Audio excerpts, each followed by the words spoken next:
Wattoota Oromiyaa Miidiyaa Neetwork oduu har'aaf jenne qabannee dhiyaannirraa oduu har'aa kan isinii dubbisu aan Usmaan Baay'uuti. Walakkaa jaarraa tokko oliif aartii fi afaan Oromoo guddisuudhaaf hojjechaa kan ture mootii muuziqaa Dr. Artist Alii Birraa fi gootota Oromoo kanneen akka Elomoo Qilxuu, Jeneraal Taaddasaa Birruu fi gootota Oromoo hedduuf guyyaa har'aa magaalaa Adaamaatti addabaabaayii fi daandileen keessoo magaalattii maqaa gootota kanneeniitti moggaafamuun uummataaf ifa taasifamaniiru. Daandii Alii Birraa, daandii Elomoo Qilxuu, daandii Siiqqee fi addabaabaayii Jeneraal Taaddasaa Birruu fi kanneen biroos hedduudha.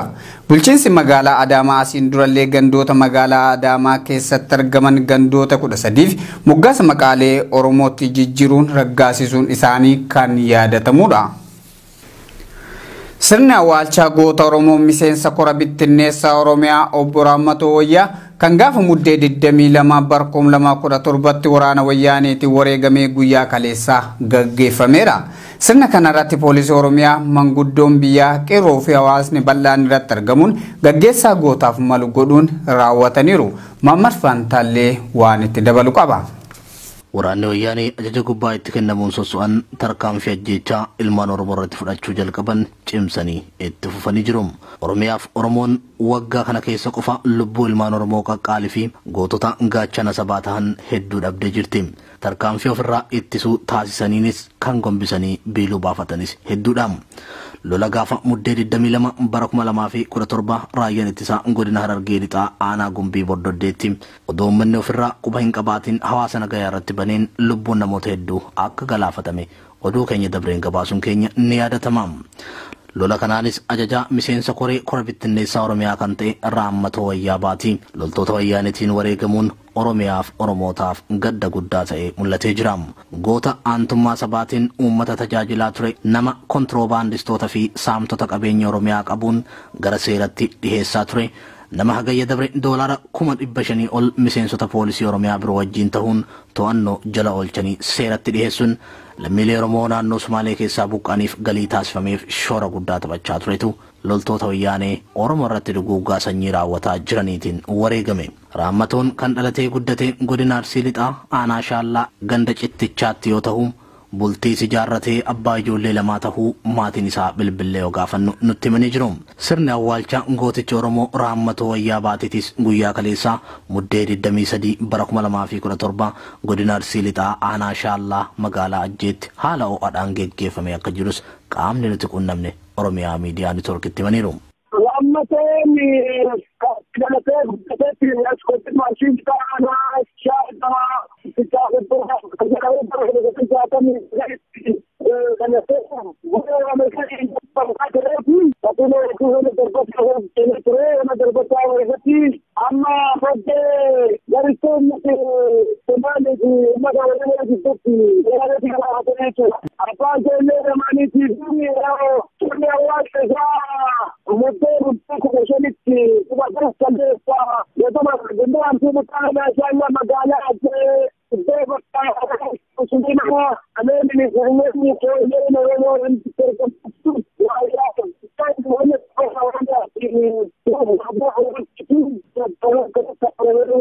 Sirna kanarrattis qeerroon aanaa Shaallaa fi qeerroon aanaa Shaashamannee qindoominaan bal'inaan hirmaatan.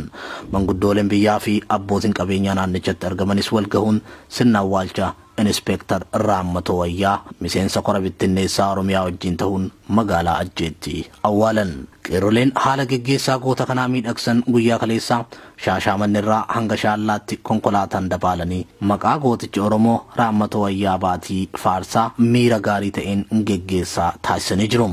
Nutis Raammatoo fi fakkaattota akka isaa kan gara jabummaa diinatiin wareegaman hundaa Rabbi jannata keessa haa qubsiisu jenna.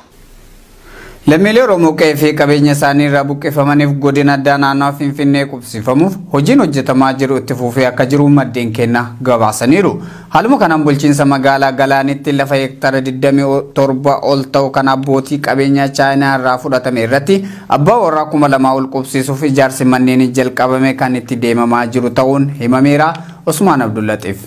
Lammiileen Oromoo qe'ee fi qabeenyarraa shira wayyaanee fi pirezidaantii bulchiinsa mootummaa naannoo Somaaliyaa Abdiileen buqqifaman qubsiisuuf sochiin jalqabbiin gaariin godhamaa jira. Lammiileen Oromoo buqqifaman kunniin lakkoofsaan gara 600,000tti siqan deeggarsi gama maallaqaatiin godhamaafii jiru bifa ajaa'ibaatiin walitti qabamaa jiraatus akka fi hanga barbaadamu gahuu dhabuudhaan harkifannee hojii deebisanii dhaabuu irratti nu mudachaa jira jedhan hoogganaan koree deeggarsaa fi deebisanii dhaabuu Dr. Abarraan. Ta'us garuu haalli lammiileen Oromoo keessatti argaman yaaddeessaa ta'urraa kan ka'e hatattamatti gara sadarkaatti aanutti isaan tarkaanfachiisuun dirqama akka ta'e hubatuun hojiin koree tanaan durfamtu akka bulchiinsa magaalota Oromiyaatti itti deemamaa jira. Bulchiinsi magaalota godina addaa naannoo Finfinnee jiran lammiilee Oromoo kanneen irraa abbaa warraa 1,100 simatanii qubsiisuuf sochii jalqabbii gaarii taate mul'isuu irratti argaman. Godina addaa naannoo Finfinnee bulchiinsa magaalaa Galaanitti ammoo abbaa warraa 2,000 ol qubsiisuuf lafa hektaara 27 ol irratti ijaarsi jalqabeetti dhufee jiraachuun dhagahame. Lafti hektaara 27 ol ijaarsi irratti jalqabeetuun lafa chaayinoota fudhatamte akka taate himuun lammiilee Oromoo dhaabbiin deebisanii ijaaruuf hojiin qaama hawaasaa mara hirmaachifte irratti hojjetamaa jirti. Lammiileen Oromoo qe'ee fi qabeenyarraa baqachiisifaman naannawaa Finfinnee qubsiifamuun gama tokkoon uummata Oromoo kan gammachiiftee fi dhimmi lammiilee Oromoo hundi lana gad bu'ee qaama federaalaa biratti ulfina dhabuun ammoo Oromoota dallansiiftee jirti. Mootummaan wayyaanee Oromiyaa irratti fuulleeffatee hangam takka diinummaa uummata Oromootiif hojjechaa akka jirus ragaaf dhimmi lammiilee buqqifamanii hungaadha. Weerara raayyaan ittisa biyyaa wayyaanee gara jabeenyaan uummata Oromoo irratti gaggeessaa jiruun lubbuun namoota nagaa gaagamaa jirti. Guyyoota 3 dura Harargee Lixaanaa Habrootti dhukaasa loltoonni wayyaanee bananiin dargaggoonni danuun rasaasaan dhayamanii manneen yaalatti kan argaman ta'uun gabaafameera. Dabalata qabna. Weerarri loltoonni raayyaa ittisa biyyaa wayyaanee uummata nagaa irratti gaggeessaatiin jiru daraanuu hammaachaa dhufeera. Torbaanuma kana keessa godinaalee Harargee Bahaa fi Lixatti aanaalee akka Baabbilee, Habroo fi Gumbii Bordoddeetti miseensonni raayyaa ittisa biyyaa wayyaanee humna addaa naannoo Sumaalee wajjin ta'uudhaan uummata Oromoo irratti duula taasisaniin lubbuun namoota nagaa hedduun darbuun namoonni danuun ammoo rasaasaan madaaniiru. Guyyoota 3 duras godina Harargee Lixaa aanaa Habroottis loltoonni raayyaa ittisa biyyaa wayyaanee sababa tokkoon maletti uummata nagaa irratti dhukaasa banuudhaan jiraattota irratti rasaasa roobsuun namoonni hedduun akka malee miidhamuun yeroo ammaa manneen yaalaa garagaratti gargaarsi yaalaa taasifamaa fi akka jiru himameera. Akka namni odeessa kana nuun gahe jedhutti namoota rasaasaa rukutaman keessaa dargaggoonni 2 kan maqaan isaanii Mul'ataa Ahmadii fi Magarsaa Shaafii jedhaman miidhaan jabaan waan irra gaheef gara hospitaala Adaamaatti riiferii akka godhaman ibseera. Namoota yaalaaf gara hospitaala Adaamaatti ergaman keessaa dargaggoo Mul'ataa Ahmad jedhamu rasaasa 2 jilba isaa irra waan rukutameef yaala olaanaaf gara hospitaala Xuqur Ambassaatti halkan edaa akka dabarfame namni mana yaalaatti isaan bira jiru tokko Oromiyaa Miidiyaa Neetworkiitti himeera. Ijoolleen kun gaafa guyyaa bal'aa toora sa'aatii 7 makalakiyaadhaan dhahamni. Karaa dhaabbachuu jiranii dhahamanii makalakiyaan ashina fe'ee naannoo uummata Sumaalee naannoo Daaroo Labuutii fi naannoo Hawwii guddinarra jiruuf raashina dhiyeessuuf deemu dhuunfaa fattashamu jedhanii guyyaa biratti ba'an. Ijoollee baay'ee daamee isaan keessaa amma riifariidhaan Adaamaa kan keessatti ijoollee 2 mucaa Mul'ataa Ahmad Koorii jedhamuu fi mucaa Magarsaa Shaafii jedhamu. Inni tokko xiitiin abbaan 2 jilbarra waan ta'eef mucaa Mul'ataa jedhamu Adaamatti yaalamuu hin dandeenye. Amma hospitaala Xuqur Ambassaa jedhan kanatti nu barreessanii yamana nu erganii nama edda seenne amma firii argannee jirra. Namoota rasaasa loltoota gaaziitiin gaafas madaan keessaa kanneen lubbuun isaanii darbitee jiru jennee jiraataa aanaa Habroo kana gaafanne. Information nama tokko lubbuun darbitee mucaa tokko irra dafee kan jedhamu alee jira. Xumura irratti namni kun itti dabaluun Oromoon wal malee qaama isaa birmatu waan hin qabneef ilmaan Oromoo loltoota mootummaa abbaa irreetiin gocha suukkanneessaan irratti raawwatamee mana yaalaa keessatti argamaniif gama gargaarsa yaalaatiin isaan cinaa akka dhaabbatan uummata Oromoof dhaamsa dabarseera. Oromoo bal'oodhaaf ammallee deeggarsi isaanii walirraa nurraanchisinii sabni keenya yoo nuti wal baraarre malee kabiraa kan haalaashee wal haa baraaruu lubbuu mucaa kanaa baraaruudhaaf ol dhiyaatu si waan ta'u. Godina Harargee Bahaa Meettaa magaalaa Qullubbiitti shukkaarri seeraan ala kuntaali 1,632 to'annoo jala ooleetiin ture murtee argachuun himame. Shukkaarri qabame kunis calbaasiin gurguramee deeggarsa lammiilee Oromoo qe'ee fi qabeenya isaanii irraa buqqifamaniif akka oolfame gabaafameera. Faayizaa Eeliyaas waan qindeessite qabdi. Kaayyoo saamtota qabeenya uummataa galma hanqisuun haqni uummataaf akka deebi'uu fi tiifamuuf hooggansi yeroo ammaa mootummaa naannoo Oromiyaa harkaa qabu bu'uura heeraa irra dhaabbachuun hojjechaa jiru jaalala hawaasaa hawwachuu irratti argama. Qabsoon daldala seeraan alaa seera jalatti deebisuu qindoomina qeerroo fi poolisii Oromiyaatiin naannicha keessatti raawwatamaa jirtu cimtee itti fuftee jiraachuutu dhaga'ama. Haaluma kanaan sukkaarri baay'inni kuntaala 1,632 tahee godina Harargee Bahaa aanaa Meettaa magaalaa Qullubbitti yeroo dabree to'annoo jala oolfamee murtoo argachuun beekame. Sukkaarri seeraan ala magaalaa Dirree Dhawaatti imalfamaa ture kan qabame kunis caalbaasiin gurguramee deeggarsa lammiilee Oromoo qe'ee fi qabeenya isaanirraa buqqaafamaniif akka oolu manni murtii aanaa Meettaa dhaddacha muddee 11 bara 2017 taa'een murtoo dabarse. Ragaa amansiisaa abbaan alangaa dhiyeessee xiyyeeffannoo keessa galchuun sukkarri kun guyyoota 10 keessatti caalbaasiin gurguramee gara baankii hojii gamtaa Oromiyaatti lakkoofsa herrega deeggarsa lammiilee buqqaafamaniif baname irratti akka galu taasifame. Qorannoo godhameenis akka gabaa sukkaara biyyattiitti sukkaarri to'atame kun qarshii miiliyoona 3,100,800 akka shallagamu himanii konkolaachiftoonni sukkaara seeraan alaa kanaan imalaa turanis mata mataatti qarshii 3,300 akka adabaman abbaan alangaa itti murteesse. Yakka hojjetaniif saamtonni kunneen to'annoo jala erga oolfamanii booda qabeenya hawaasaa kan dhimma dhuunfaa isaaniitiif oolfatuuf kaan osoo hin jaallatin hawaasatti deebisuuf dirqisiifaman. Asiin duras odeeffannoo muddee 12 bara 2017 dhaqqabeen sukkaarri konkolaataa wal harkisu 4 fe'amee mata haraa irraa gara Dirree Dhawaa fi Jijjigaatti imalaa ture. Aanaa Meettaa magaalaa Qullubbii keessatti sochii qeerroo fi poolisii Oromiyaatiin akka qabame isiniif gabaasuun keenya ni yaadatama. Dhalattoonni Oromoo godina Arsii magaalaa dheeraa kan biyya Saawud Arabiyaa jiraatan deeggarsa maallaqaa lammiilee Oromoo naannoo Somaalee irraa buqqaaniif taasisaniiru. Haaluma wal fakkaatuun jilli magaalaa Shaashmannee fi godina Arsii lixaa deeggarsa midhaan nyaataa qabachuun baqattoota Oromoo godina Baalee qubatan daawwateera. Abdusalaam Hassan waan itti dabalu qaba. lammiilee Oromoo sababa Oromoo ta'an qofaaf daba mootummaa wayyaaneetiin qe'ee fi qabeenya isaanii irraa buqqaan tumsuun cimeetti dhufeera. Biyya Saawud Arabiyaa magaalaa Jiddaatti lammiilee Oromoo naannoo Somaalee irraa buqqa'uun rakkoo keessummeessaa jiraniif deeggarsi maallaqaa taasifameera.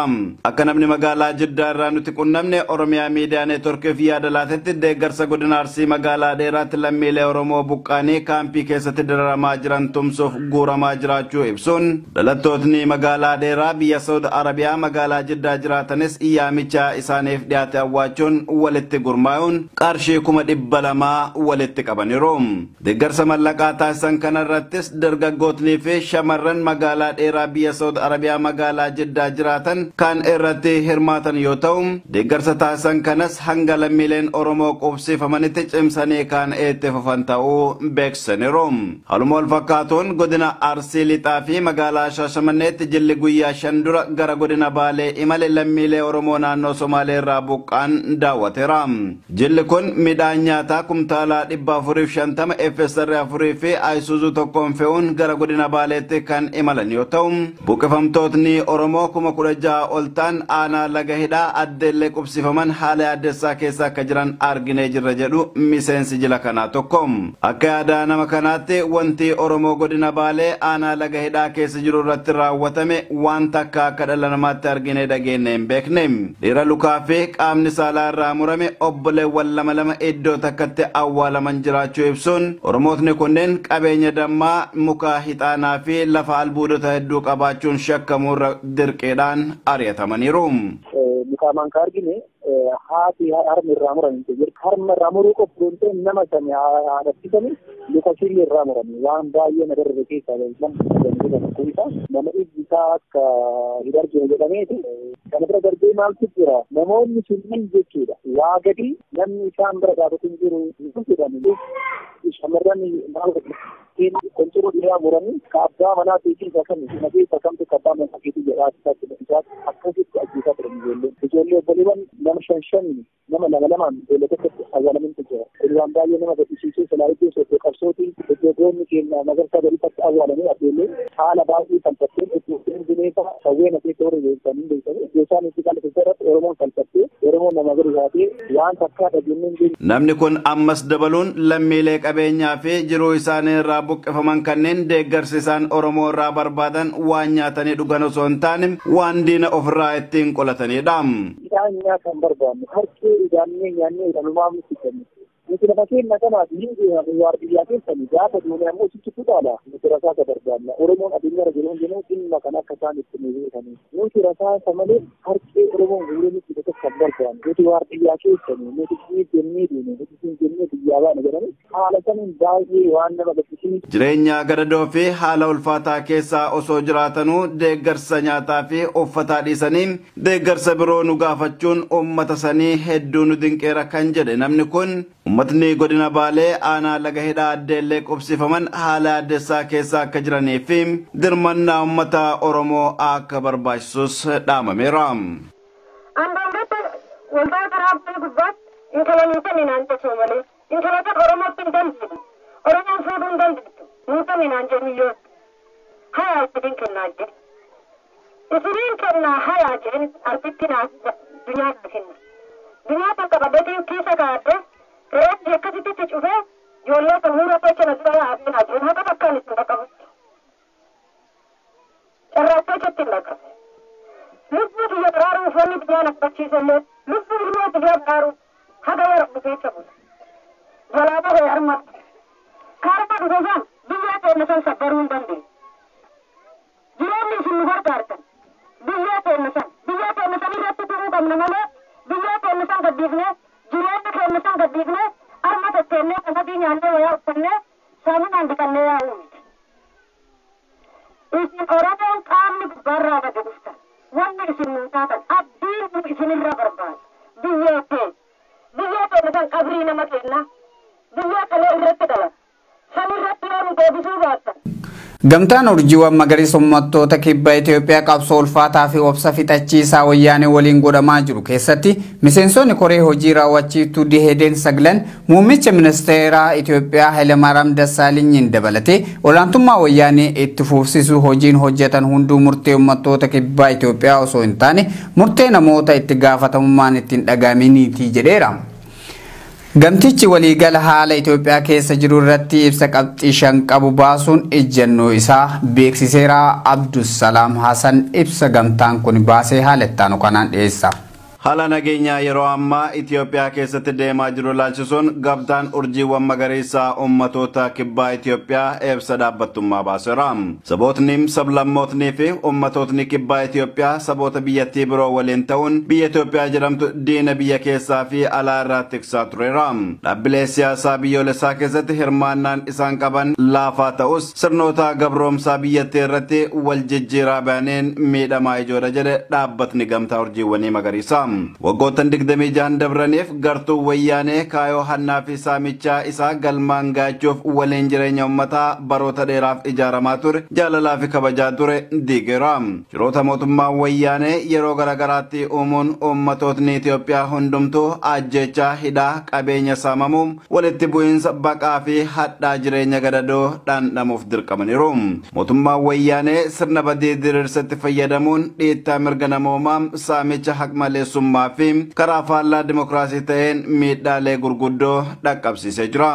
Shira dabaa fi olaantummaa aangoo mootummaa wayyaanee turaniis ta'u aangawootni OPDO fi Andam hubachuun karaa awwaalcha sirnichaa ariifachiisuu danda'uun qabsoo ummataatti makamaniiru kan jedhe gamtaan ummatoota kibbaa kun mootummaa wayyaanee dabballoota muraasatti fayyadamuun Dahedeenitti maxxanuun dambalii qabsoo fi jijjiirama biyya keessaa fi alaa uumame kana jala taruuf socho'aa jira. Adeemsi kun immoo jedha gamtichi adeemsa gowwoomsaa fi tooftaa rakkoo isaan qunname jala dabranii malee adeemsa jijjiirama hin finne ta'uun beekamee lammiilee biyyattii rakkoo fi miidhaa irra gahaa jiru jalaa baraaruuf ibsa qabxii 5 qabu baasuun yaamicha dhiyeesseera. Gamtaan ummatoota kibbaa kun qabsoo keessoo adda dimokiraataa warraaqsa ummatoota kibbaa Addawaayee keessatti olaantummaa TPLF dadhabsiisuu fi kuffisuuf OPDO fi Andam godhaa jiran keessatti miseensotni koree hojii raawwachiiftuu sosochii dimokiraataa ummatoota kibbaa Dahedeen tumsa gochuu dhabuun hawaasa naannichaa balaa keessatti kan kuffisuun beekame itti gaafatamummaa seenaa jalaa akka of baasan yaadachiisaniiru. Qabsoo ulfaataa fi obsa fixachiisaa wayyaanee waliin godhamaa jiru keessatti miseensotni koree hojii raawwachiiftuu Dahedeen saglan muummicha ministeeraa Hayilemaariyaam Dassaalenyiin dabalatee olaantummaa wayyaanee tufsiisuuf hojiin hojjetan hunduu murtee ummatoota kibbaa Itoophiyaa osoo hin taane murtee namoota keessatti gaafatamummaan ittiin dhagaaminiiti kan jedhe gamtaan ummatoota kibbaa kun ummatni kibbaa Itoophiyaa qabsoo xumura mootummaa wayyaanee godhamu hunda keessatti kan hirmaatan ta'uu beeksisaniiru. Ummatootni kibbaa Itoophiyaa biyya alaa jiraatan tokkummaa fi obbolummaa isaanii cimsachuun qabsoo kan akka deeggaranis gaafataniiru. Mootummaan abbaa irree wayyaanee imaammata qoqqoodanii bituu hojiirra oolchuun ummatoota kibbaa tokkummaan isaa sadarkaa addaan baasuun dadhabamu irratti ijaarame balaa keessa galcheera kan jedhe ibsi kun shira kana beeknee sabummaa fi afaaniin osoo addaan hin baane tokkummaan ka'uun sosochii kufaatii wayyaanee ariifachiisan hunda keessatti qooda fudhachuun ga'ee isaanii akka baanii fi keessumattuu muuxannoo naannoon gurmaa'uu qeerroo Oromoo fi dargaggoota Amaaraas hojiirra akka oolchan dhaamaniiru. Dhalattootni kibbaa miseensota raayyaa ittisaa poolisii federaalaa fi waajjiroota tikaa keessa dalagan umrii aangoo mootummaa gabroonfataa dheeressuuf ummata ajjeesuu hidhuu fi hiraarsuu irraa akka of qusatanis akeekkachiisaniiru. Dhaabbileen siyaasaa biyyattii biyya keessaa fi alaa waltajjii marii uummata Itoophiyaa hunda hirmaayise qopheessuun waltajjiiwwan obbolummaa sabootaa cimsan bal'inaan uumuun tokkummaan qabsoo biyyatti godhamaa jiruuf haala tumsuun isaan dandeessisu akka uumamu kan gaafate gamtaan urjiiwwan magariisaa ummatoota kibbaa Itoophiyaa kun rakkoo deemaa jiruufis fala barbaaduuf waltajjiin mariiftoomina qabuu fi miiratti gaafatamummaan guutameen hariiroo cimaa uumuun qabsoo jalqabame xumuratti gochuuf xiyyeeffannoon hojjetamuu qabas jedheera. Hayyeka kabajamtoota daawwattoota keenyaa oduun har'aaf jennee Oromiyaa Miidiyaa Neetwoork irraa isin dhageessaa turre kanan gammaa daawwattanidha. Oduu har'aa dhiyeessuun aan Usmaan Baay'atee ogeessa kaameraaf teeknikaa Abdii Jamaal wajjin ta'uudhaani qophiileen